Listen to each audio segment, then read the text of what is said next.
All right, what is going on, guys? So in today's video, I'm going to be unboxing the newly released Mac Studio. I say newly released, but this thing's probably like 2-3 weeks old at this point. But I finally got my hands on it. I can't wait to unbox it. This is a product I was hoping Apple would make, and it's basically just a souped up Mac Mini, and it comes in at a starting price of $2,000. So we're gonna see if it's kind of worth it. But without further ado, let's go ahead and get this thing unboxed. So the box is very large, barely fits on my camera. It doesn't even fit on my camera. But we do have a pull tab here, so I'm gonna go ahead and just pull that. Just like that. And it looks like we pull this forward. And we have the Mac Studio, like so. We have arrows that are pointing in the opposite direction, so we're just gonna pull those apart. And do we just lift the machine out? That's it. Ooh.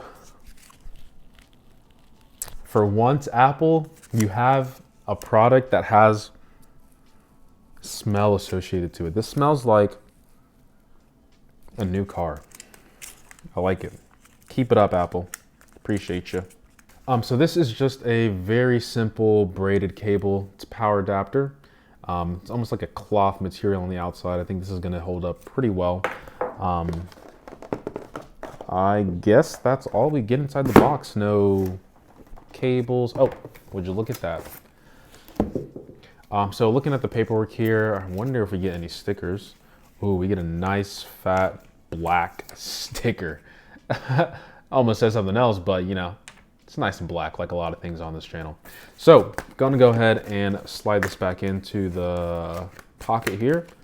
And let's go ahead and get with the rest of the unboxing, the real reason why you guys came here. So this is the Mac Studio, and honestly, this is a lot thicker than I thought it would be. So let's go ahead and peel off this paper material.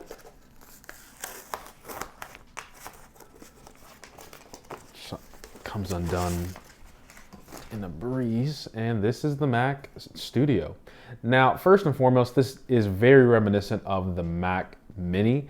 It really is just like two Mac Minis stacked on top of one another. So we do have just two regular USB-C ports on the front. If you want to get more power, you have to elect for the M1 Max to get Thunderbolt on the front. You have an SD card reader on the front as well, and then a light indicator on the far right. On the bottom here, we have Mac Studio impressed on the bottom of the aluminum shell that we have. And keep in mind, this is designed in California, made in Malaysia. That's new. Usually it's made in China or India. So looks like Apple is working in different countries to build this product, which is nice.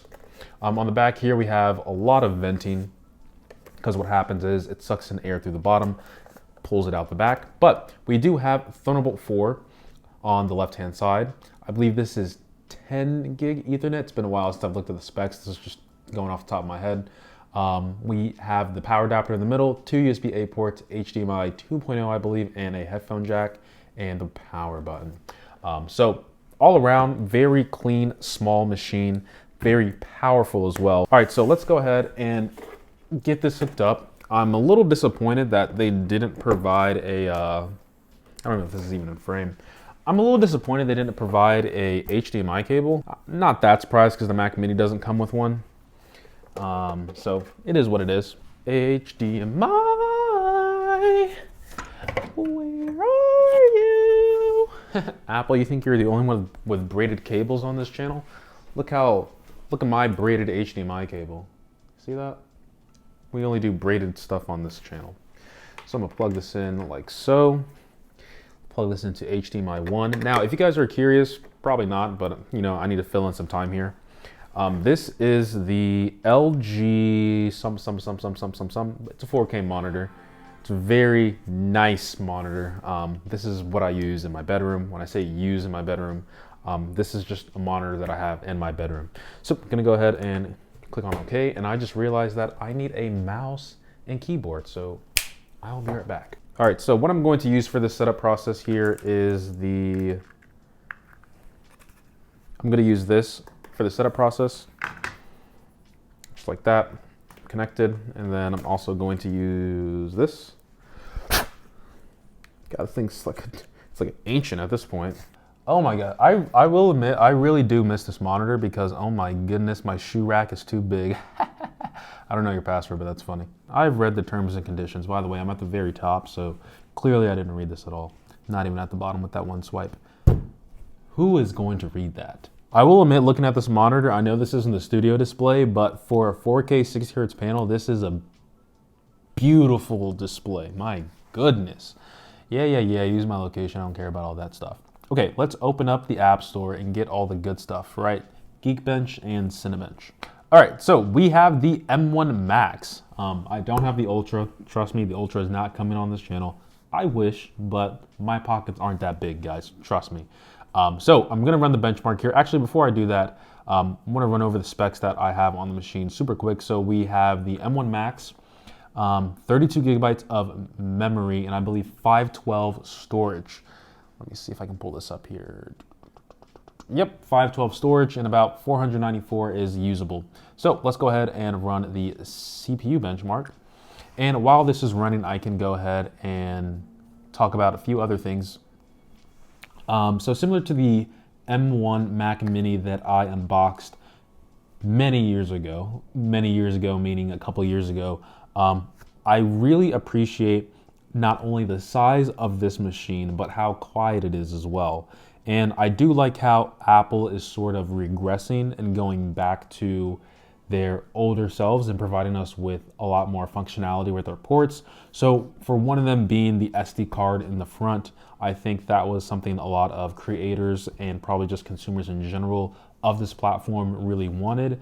I don't know if Apple was going for like a server-esque type thing with the Mac Mini before, but now that we have an SD card reader in the front, two USB-C in the front, and then a whole slew of other ports on the back as well, so we can actually have a real functioning desktop-like experience on the go provided to us. So if you want to connect another dock, daisy chain this if you want, that's something that's available with the Mac Studio.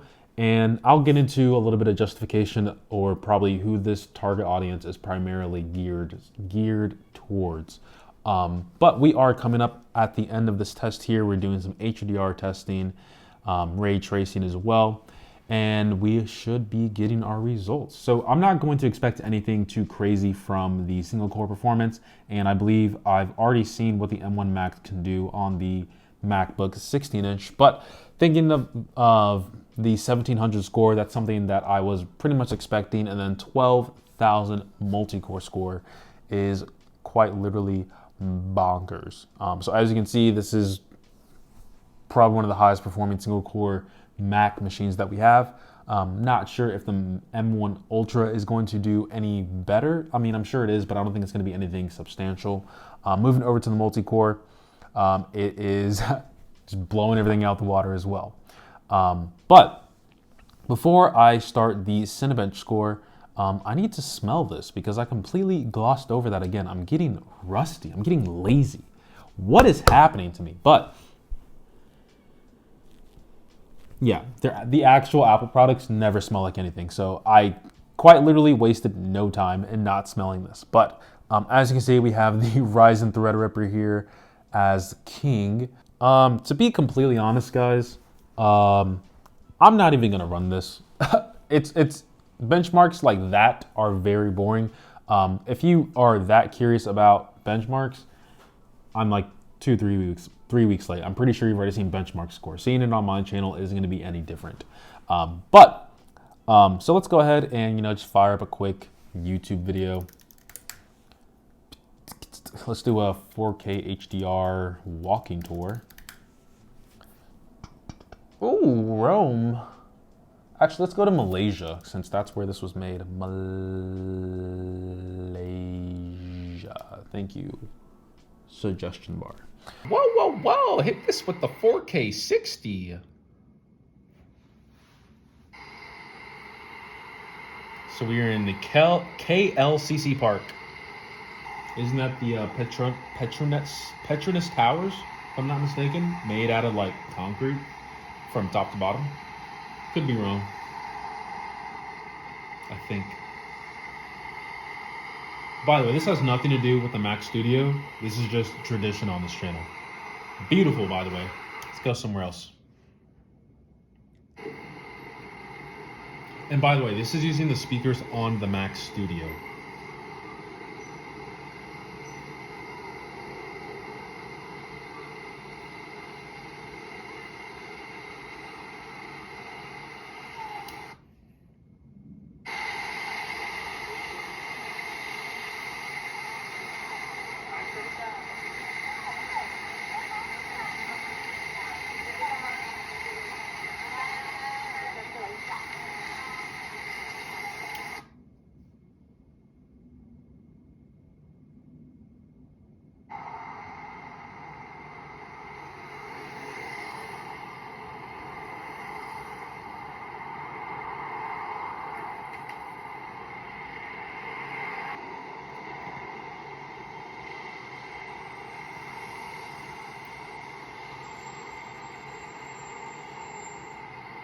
Card kind of came out of nowhere.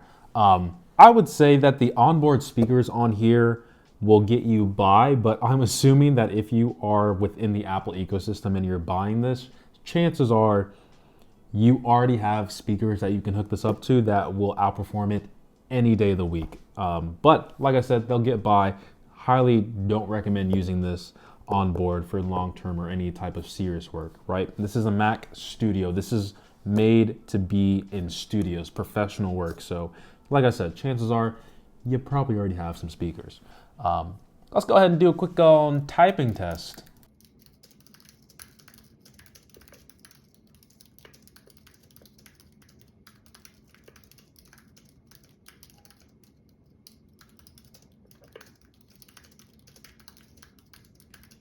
It's a little bit weird typing like this way and looking that way, but whatever. Like I said, this has nothing to do with the actual Mac Studio itself. This is just tradition on this channel. All right, so let me move this a little bit out the way so I can actually go back to sitting down and talk about this machine here. All right, so I don't feel like I need to spend a lot of time with this machine to get a grasp of who it's designed for.